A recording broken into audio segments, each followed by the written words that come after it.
Chips. Hey everyone, here's Bogdan from Chip Studios. We're back today with another tutorial for our Halloween series, and on this one we're gonna texture our entire map. We got a lot of terrain to cover, so let's get on with it.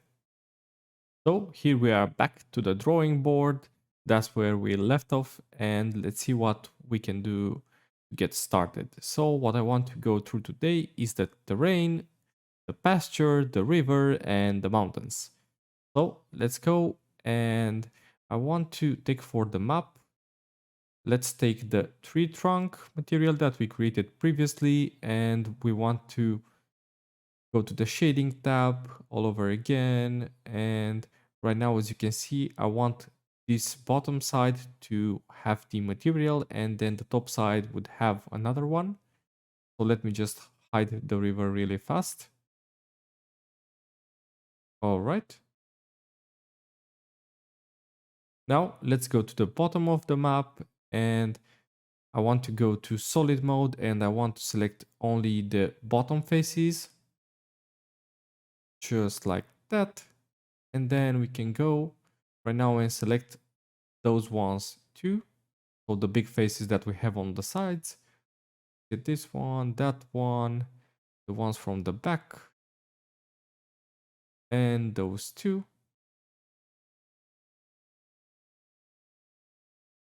All right, now we can go and duplicate the material, and let's call this one map bottom. And we press assign. Then I want to create another material, and we can take this one from, let's say, the map bottom, and then we duplicate it, and then I want to call this one pasture. First, let me just get some green going, and I want to revert the selection. Then we can press assign. All right, now we have it applied. Now let's go to the top side, and I want to select really fast the river path. So we'll be having some bottom map for this area. We want to apply the same material that we have on the bottom of the map to this area. And the selection is done. And for sure, we can come back a bit later and refine this if we need to, but that's all right for now. And that's how it looks. I know, it's way too green, but bear with me, it will get better. All right, that's a good start. Now we want to get the mountains going, so let's select those really fast. Okay. And now we need to get another material for those, so let's go, and we can use probably the tombstones material. So let me look for that one.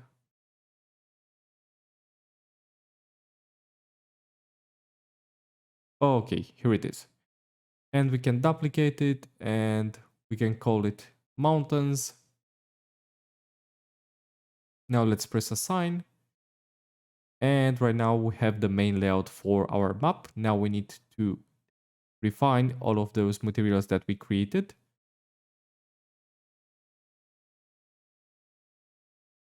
So let's start with the bottom map.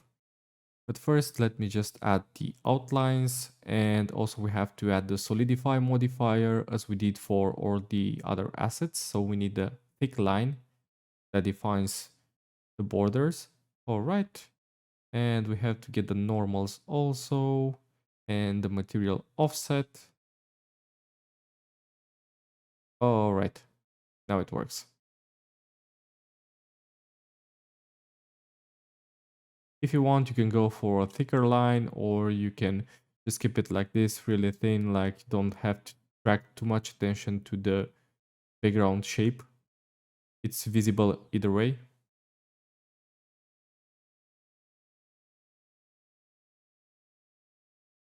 Now let's save, and I want to get to the bottom map, and right now we could change some colors, but I want first to change the texture with this one. That's gonna be in the video with the link. And let's get rid of the color ramp, and we can connect this one here and that one here also. And we'll be using only the colors from the image and we'll be manipulating those. Let's drag those a bit closer. And right now you see some gray, but it's all right. We're gonna solve that really easy. So let me just move around a bit the shadows. And I want to play around with the Fresnel effect a bit too, and maybe with the value.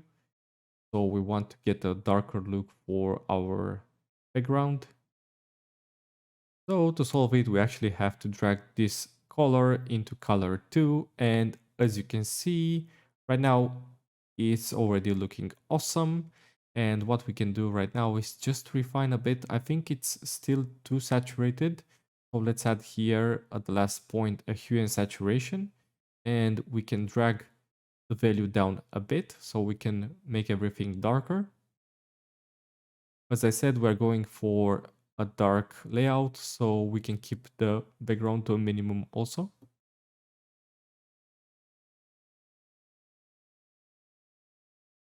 Okay, let me get the shadows straight and the Fresnel effect also.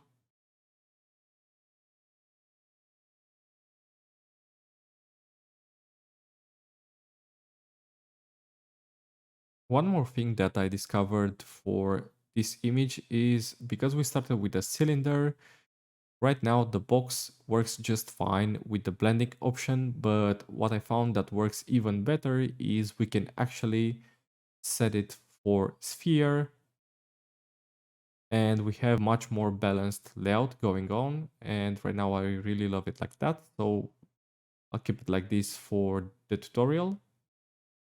You can always play around and see what works better for you, but I think for this texture, it's looking really realistic like that. So let's go to the pasture and we want to change the texture first. I found a really nice one that has some patches of grass and I played around with it a bit. So I want to change the scale first. Let's go for something like 20 and we can go even higher to like 40. Maybe that's a bit overkill, but you make them look really small like grass should be. Let's try maybe a 30 for the scale. Okay, that seems to be the right amount. So now, first, let me just turn this to flat from box. I find it works better for this layout. And we can drag the value down a bit, and as you can see, the shadows get a bit harder.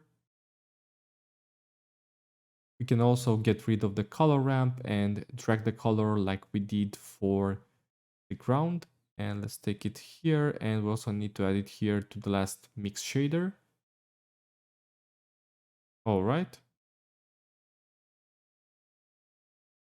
So we can drag that one here and we can add a hue and saturation like we did for the ground, but I also want to add another one here so that we get a better control of the light. So let's go for RGB curves. And now it all comes down to experimenting, and as I said, I want something that is not really saturated and it's getting quite dark, so I'll settle for a dark green and with some darker shadows. So that's what I figured in the end, and those are the values if you want to do the same. So let me save first. And right now I want to unlock the river and we have to get some work done for this one also. So let me get to the materials and select the water cauldron that we did before. And right now it looks like it's radioactive, but it's fine. Let's just duplicate and rename it water.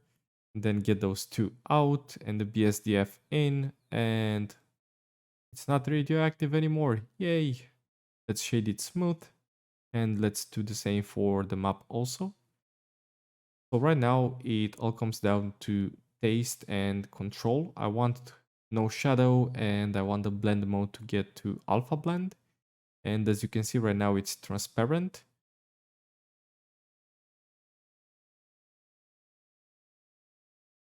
Okay.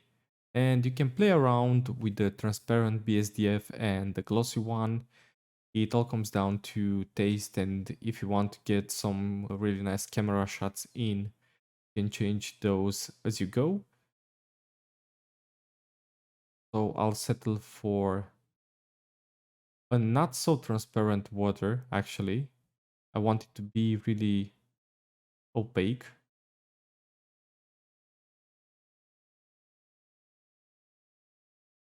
And as for the glossiness, I want some of it, but I don't want too much since we'll be having few light sources. Our action takes place through the night. I'll change the color to something a bit brighter.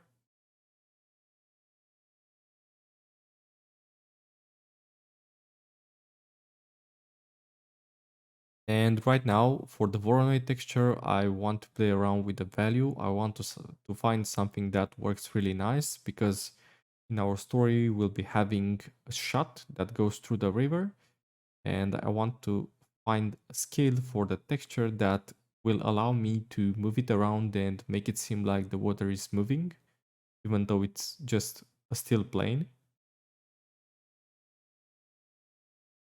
If you want, you can add a really small augment to the transparent BSDF color. That's what I did. I went to a really slight teal. And as for the scale, you can leave it to around 8. That seems like a good value for the scale that we have. If you did a larger map or maybe a smaller one, you have to change that value yourself. So keep that in mind. All right, that's about it with the river right now. We'll do more later. So let's save again. Let's go to the mountains. Yay. We got some work to cover on these ones also. All right, so let's go to the color ramp. And right here, we'll be doing something a bit different. So let me just get this back to constant. And I want to have a white space, as you can see, and a dark gray. So we want some snowy peaks. And to do that, we need to kind of make some tricks. So let me just get the gray a bit lighter. And I want to move those a bit and add here. Whoops, let me just try that again. I want to add a mass grave texture. And I experimented quite a bit with this one, so I'll just give you the values that I use. So those are the ones that worked for me.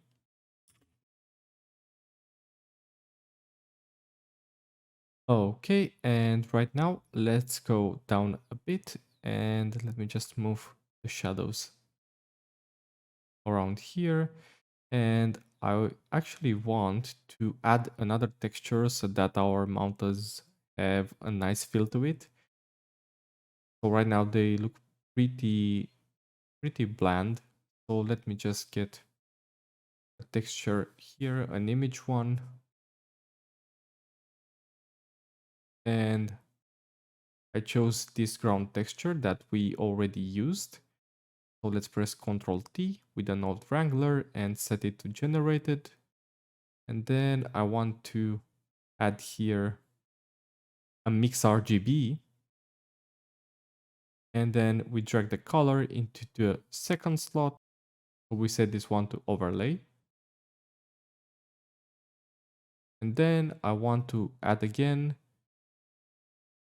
an RGB black and white. And I put that between those. And then I take the FAC up a bit to around 0.8. And if you set this one to box, you'll see the changes if you go in. So you can see right now that we have nice texture applied to it. So now the mountains look a bit more believable. And I also want to up the scale to about 3 so that we get some more detail in. And also the blend, I want a total 1. So now we added some nice detail, but right now the snow is not placed where it should be. So we need to still get that working properly. Let me just get a better gray so that we can see the details easier.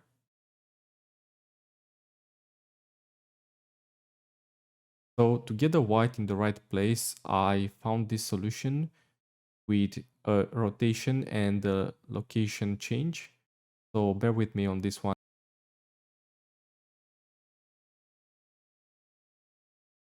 Let's up the scale to 10. And right now we have some nice snowy peaks, and those are the values that work for me. You can play around with them a bit, and you have to press shift if you want so that you move them really slow the time. So the formations are really looking good, and you can put them in place for whatever you need. I'll probably keep them like that. This is just a small detail. If you want, you can add a custom made texture or you can paint it, but I wanted to do it by procedural method.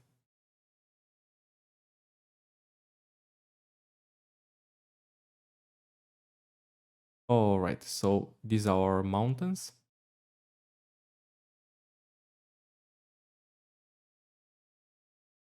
And if you want, you can change some stuff around, maybe get the texture an even better view or move around the colors. But that's what I chose for our map. So let's save again. Okay, right now what I want to do, I want to get those hills a bit down because I think they are way too bumpy. And if we want to get some nice camera shots around here, they would be way too high and we wouldn't get the whole pasture to look at. So I want to get those down. And they also affect the way that trees spawn because they emit from the faces and some from vertices, and they get affected by the fact that those are at weird angles sometimes. And we could also help the riverside because right now we have some points that are way too much in the air and they are on dark brown, so they don't fit with the scene.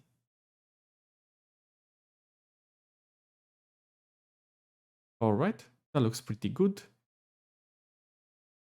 Well, I mean, it's not a Picasso, but it still looks decent. So, okay, that is it for today. Thank you very much for watching. And if you enjoyed it, please like, share, subscribe, and I'll see you on the next one. Bye.